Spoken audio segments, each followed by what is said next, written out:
Okay, so I'm going to talk about black women and their hair. Black women are affected negatively when it comes to their self-esteem, They are negatively affected. They are self-influenced negatively. They are affected because they consider their hair ugly.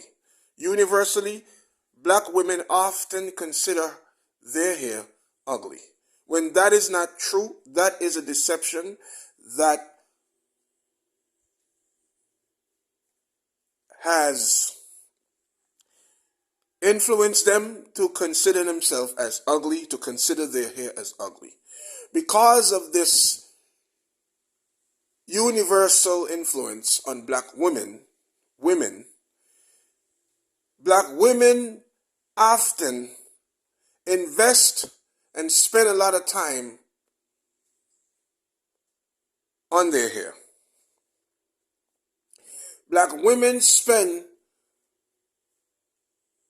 excessive time on their hair because of this impulsive,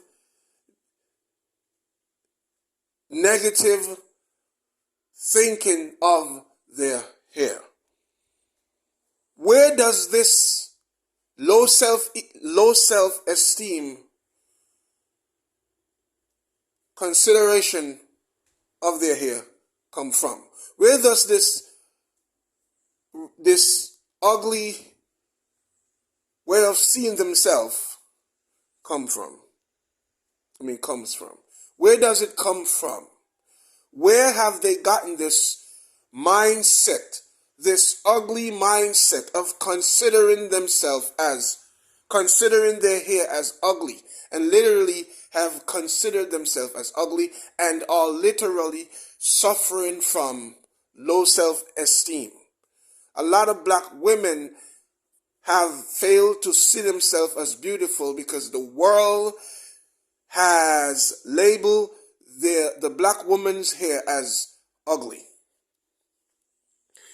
And because of this mindset, this negative way of seeing themselves, they literally have formed themselves and mold themselves to become ugly physically, because they have put all type of poisonous chemical in their hair so that their hair could look white.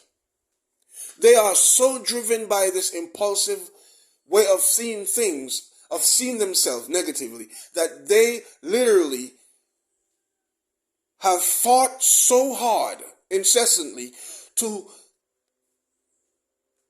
look a certain way that is not black. Like they literally are working hard not to look black. They are working hard, like strenuously, like thoroughly, like really excessively, to make sure that they don't look black. They would go to the salon and have their hair transformed into white people hair or Indian people hair. There are stories of those people who manufacture fake hair, and where they had gone or have gone to poor countries and bought hair from people by having them cut their hair on the spot for the purpose of selling people fake hair worldwide. So they have gone to poor countries and buy and influence people to cut their hair, like in China or Colombia or wherever you have long hair, like India. They would go to India. These agents of hair companies would go to India and have these Indian women cut their hair off and give them money for that in return. And a lot of these Indians would take their hair and and take it to their temple and dedicate their hair to their gods. And these hair would be given to these agents of these here companies, and they would in turn give them money. And a lot of these women are wearing people here. And for me, that is not clean at all. That is like you putting on dead people here, or that is like you putting on people here. Just imagine, it is possible that, I'm not saying that it is factual, but it is possible, because if people could get to the point of buying people here, like going and buying hair from people by having them cut their hair on the spot and give them money for that, then it is possible for people to literally go to morgues and cut off dead people here and bag them and have them be brought to the factories and fabricate them in the way that they are to, in order for them to be sold.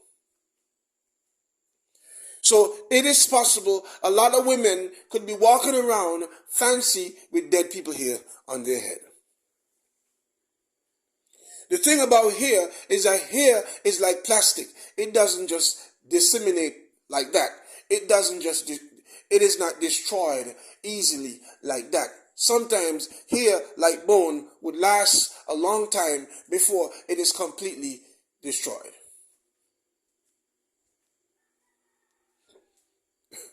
What black women don't realize is that a lot of these chemicals and these fake hair that they put in their head literally is so toxic, or are so toxic, that they can destroy the very root of the hair and cause a baldness on their head. A lot of black women have gone bald because of putting on these fake hair. And it is known. It's not like this is a secret. This is known, and yet still they proceed and persistently and incessantly still go and put these toxic things on their head. When I got married, my wife put a wig on, and she was so beautiful in that wig. But if I had the mindset then that I have now, if I had the mindset that I have now then I would have told her to not put on that fake hair, but go natural. Now, it's hard for a person to see himself or herself as beautiful if she has been told that she is ugly, or if he has been told that he is ugly. It's hard for them to see themselves as beautiful if they were already told that they are ugly. How do you explain a person seeing himself as cute as he has already been told that he is ugly? I mean, the way of mankind is so unnatural. Mankind is so unnatural, and have spent a lot of times fighting hard to maintain stupidity. Like, people literally are fighting hard to maintain stupidity subconsciously. Like, it is so obvious, but they still deny it. So, what is the solution here? How do you get a person to see himself as good looking if he has already been told, or she has already been told, that she is ugly?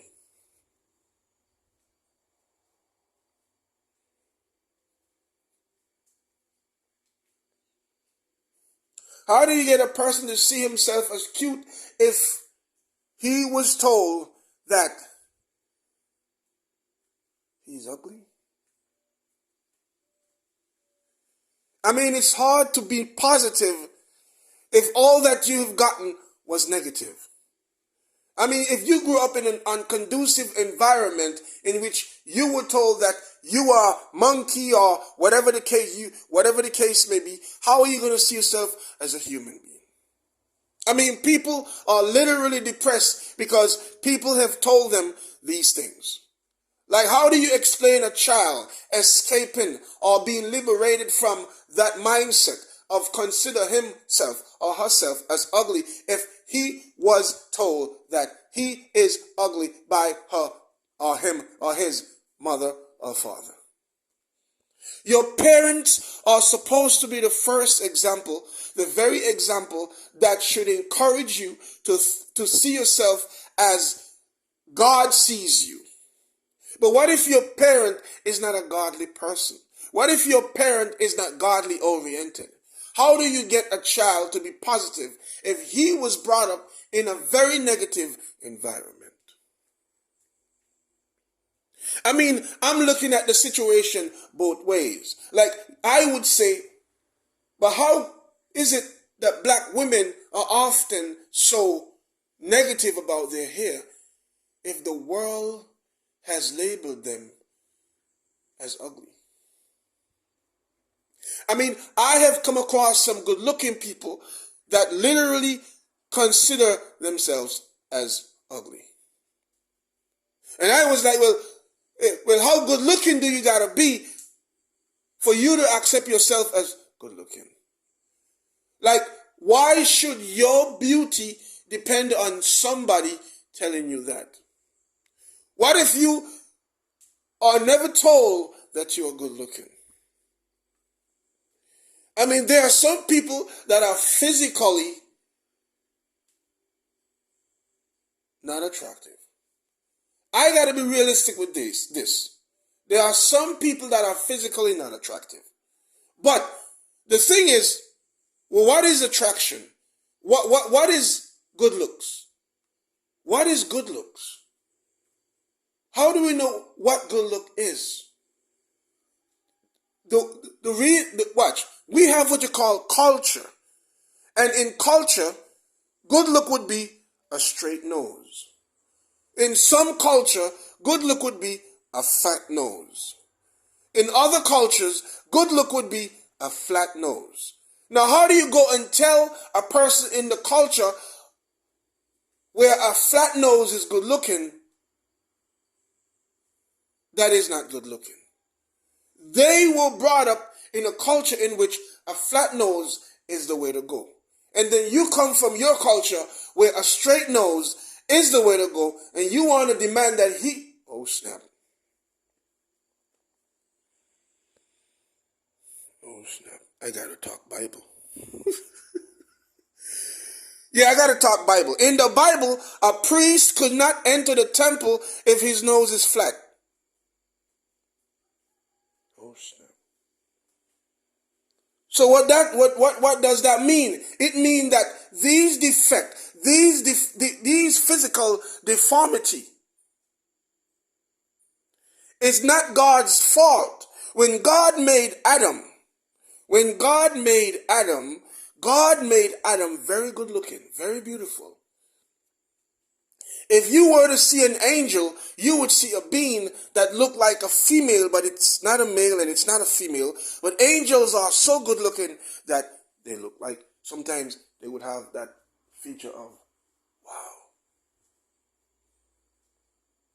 Angels are not male and they are not female. They're angels. Why? Because angels do not have productive glands or procreate. Angels are not able to procreate.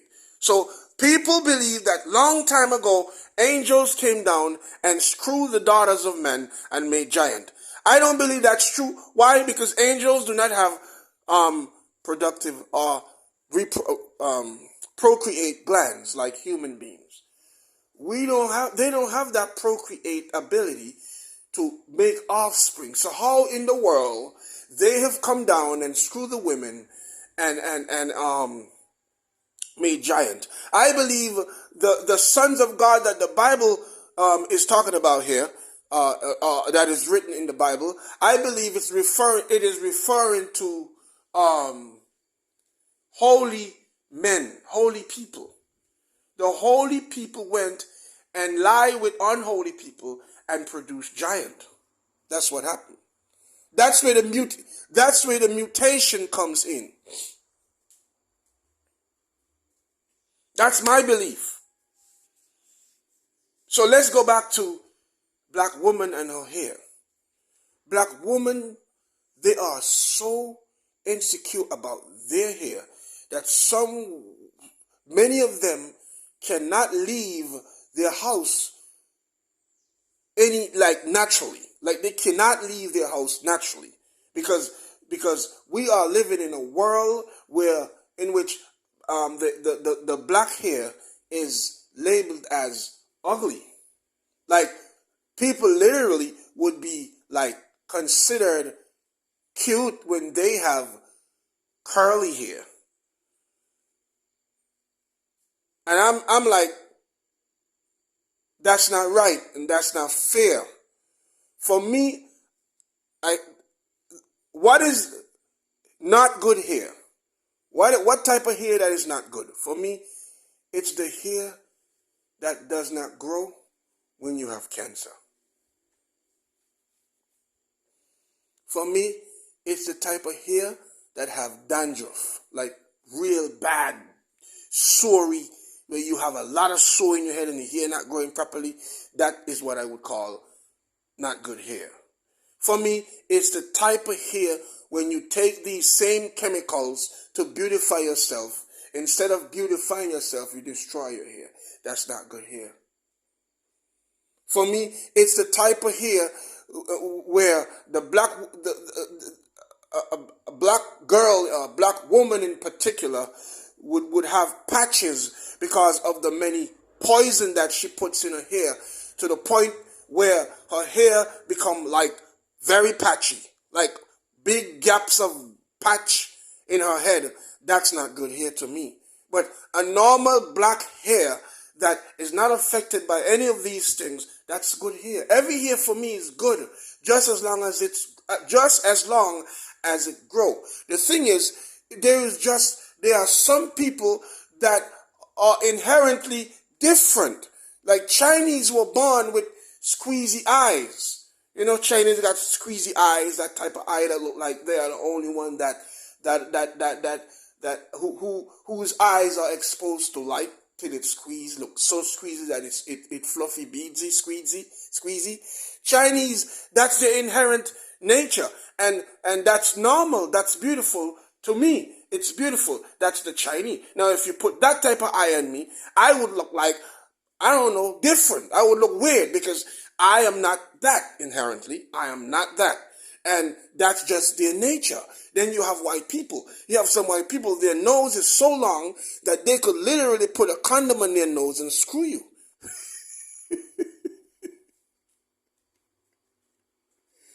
Now, if you're white, don't be mad at me. You know what I'm saying? It's like, every one of us, we have our defects, you know? Every race has its defects. We have some people, not the race, but in every race have, you know, people that have defects. You know, they have a big head or something that is not normal. But that doesn't mean that that person is not beautiful. It's just that we don't see the beauty, you know? We don't. Now, you have some people that are very beautiful, very cute, and at the same time are very evil. Very evil. They got some very cute people that are very evil. They are as evil as they're cute. And so if you know what I'm saying? So, you know, it's a give and take type of thing. Now, come back to the black hair. Come back to the black people here. Black people here are not, or is not, ugly. Black people have beautiful hair. White people have beautiful hair. Chinese people have beautiful hair. Every race has beautiful hair. Now, one thing about the black hair is that it is the only type of hair. Like, Chinese don't have that hair. Indians don't have that hair. But Chinese have Indian hair, and Indians have Chinese hair. If you were to put Chinese hair on Indian head, it wouldn't look different. It wouldn't be any different. If you put white people here on a Chinese man head, he wouldn't look that abnormal. But if you put a white man here on my head, it would look strange. Now you have some black people in this world that are blonde. I forget the country, but there is a country in this world or an island on which the people are black and they are blonde. They have brown eyes or blue eyes. You have black people with blue eyes, and that's just their nature. So every human or every race has its uniqueness. Black women have a problem, and this problem, this incessant problem, is a problem that was born in slavery time. It is the very result of slavery. Because in slavery, we were conditioned to consider and look at ourselves as ugly. This is a slave thing. We are affected by that slave mentality. And it is ingrained. It is hard to get out of us. You know what I'm saying? That low self-esteem way of seeing ourselves is so hard to get out of us. It is so instilled that I could literally speak the truth in the presence of black women and black men who see themselves as ugly or see their hair as ugly, that I could give them all the details on why they should not look at themselves as that, and they still will look at themselves as that. Why? Because the society in which we live has a spirit, and that spirit universally influences people to look at black hair and black people as ugly. I mean, this is a reality. It is a fact. It is a fact that we try to shun or we try to hide from. But it is a fact that is so obvious. You know what I'm saying? It's not even a situation that is not known or visible. It is a situation that is so common. It is commonly known and commonly people are commonly aware of this situation that exists in our world universally, where black people consider themselves as ugly and their hair is ugly, and black women are going into the stores to buy these fake hairs like crazy. And some black women, they are so addicted to this fake hair, so impulsively addicted that they cannot do without this hair. It's like there are some black women, you have never seen their hair, their natural hair. Like every time you see them, it's fake hair. Like they have gone so far that they have told themselves that they will never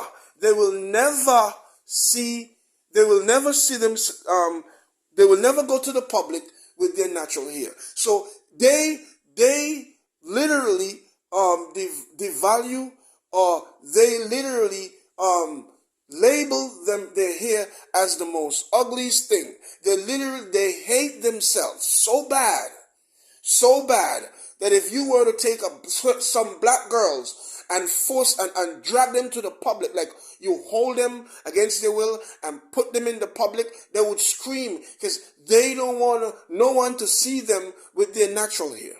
That's just a shame.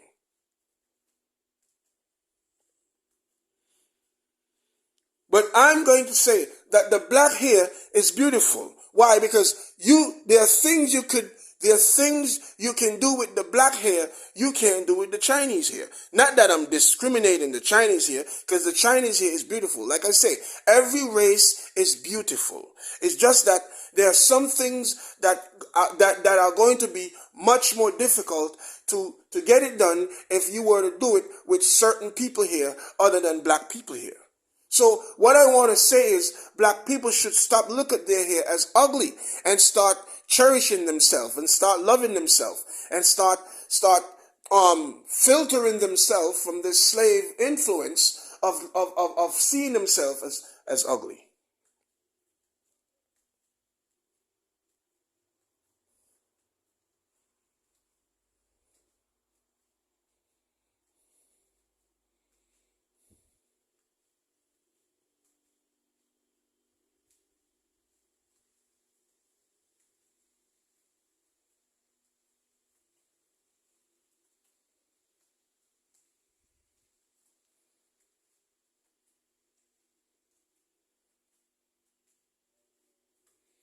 You understand? So what I want to say is stay positive. Stay positive. Stay positive. Don't be influenced and affected by this negative slave mentality of seeing your hair as ugly. Start taking care of yourself. You could go to the street and the public with your natural hair. All you gotta do is just take care of your hair. You know, you buy grease or whatever you gotta buy for your hair. You know what I'm saying? You take vitamins so you can, you know what I'm saying, look the way you ought to look as a person. And it's hard to look at yourself as good looking if you were already told so many times that you're ugly.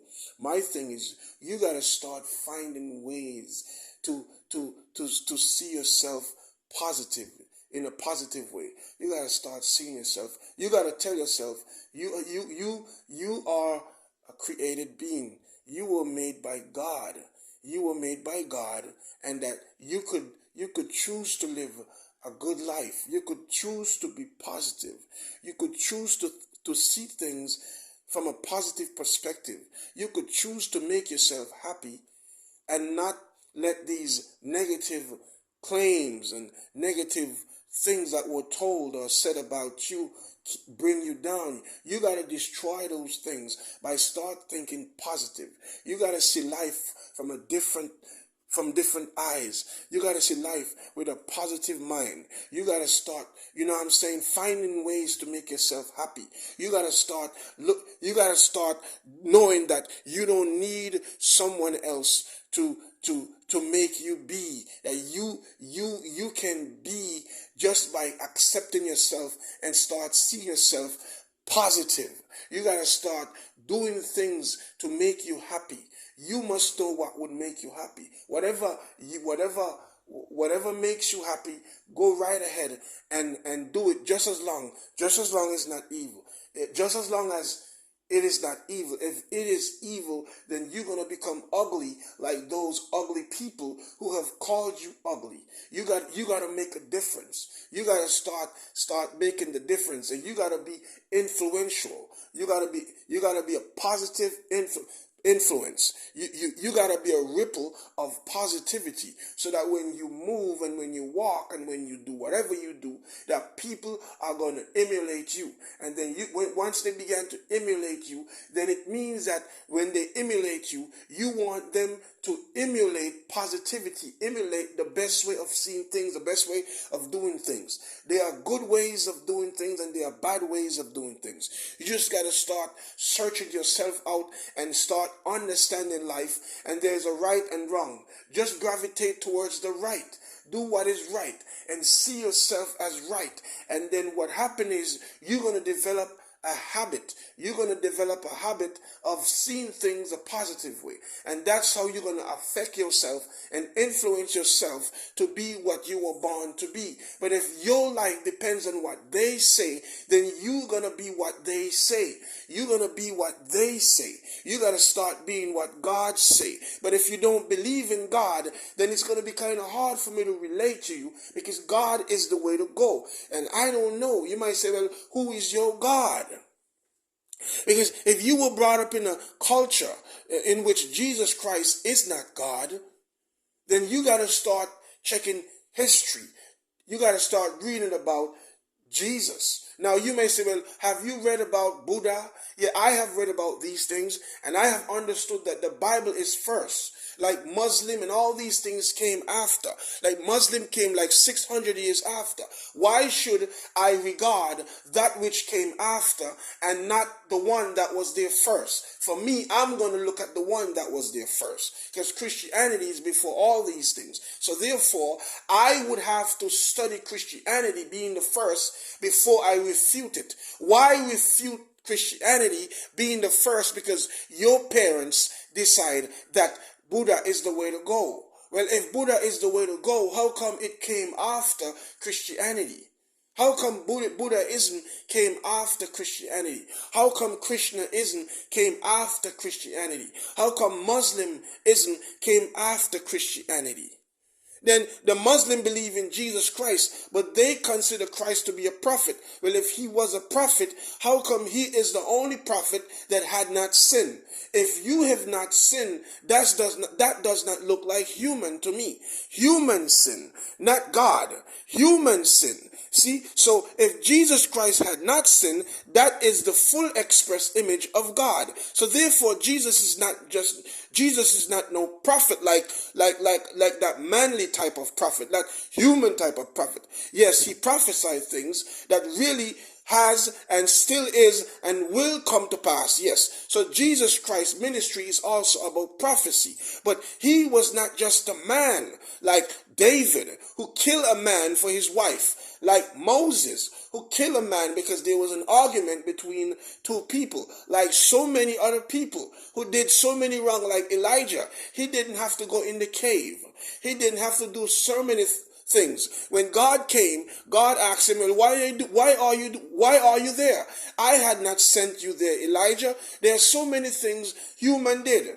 Jesus Christ didn't do. Jesus Christ was clean. He had a good reputation. He was and still is God. He was the full express image on earth among man, and he had not sinned. So if they say he was just a prophet, they got to look at the fact that he had not sinned, and that is the intrinsic of God. But they are not going to see it that way, because they see things the way the Muslim teachings or assimilation see things, and that is not right. So I'm saying Christianity is the way to go. If you were to be brought up in a culture in which Jesus Christ is not the belief or God, you got to examine things before you start saying Jesus Christ is not real. Before you refute anything, start doing your own personal investigation and studies, and then come and talk and say what you have to say. But if you're going to say what you desire to say based on your upbringing, according to your belief system, then it's not right. So what I did,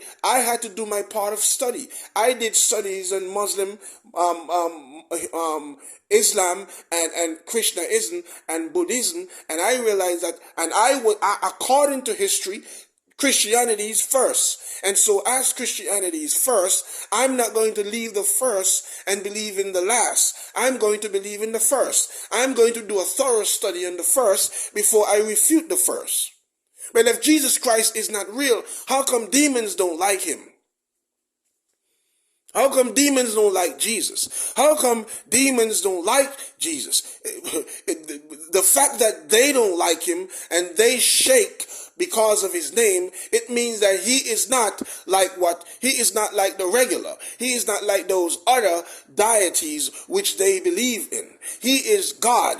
He is God. He was God in the flesh. Yes, he destroyed sin in the flesh. That was a fact. Now, if he's not real, how come they got things that corroborate what is written about him? Well, what corroborate that written about him? Oh, the tomb. People go to the tomb. 250,000 people, tourist people, visit that tomb yearly, according to my personal research. 250,000 yearly.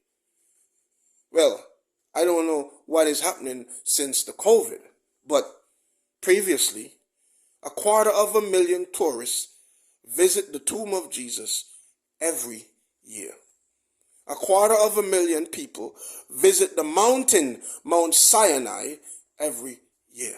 Tourists literally go to Jerusalem to see the tomb of Jesus. Now, if you want to refute that, you got to get some solid facts. And so come back to the hair. Love your hair. And stop put those poison in your hair.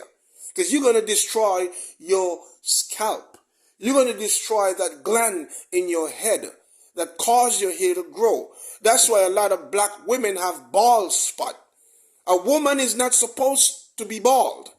That is not inherent of a woman. A woman naturally will always have hair on her head because God designed women to have hair on their head.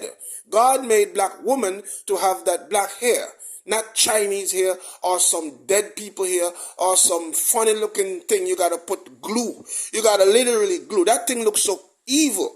That is so dead. That is so unnatural. That is so ugh. when I see that, my blood crawls to see women are so impulsive that they literally don't see it as abnormal by putting glue and all kind of crap in their head. Why? Because they have swallowed a lie that was given to them from slavery. I'm out. Peace out. I hope you have gotten the truth. One love. Truth must be told.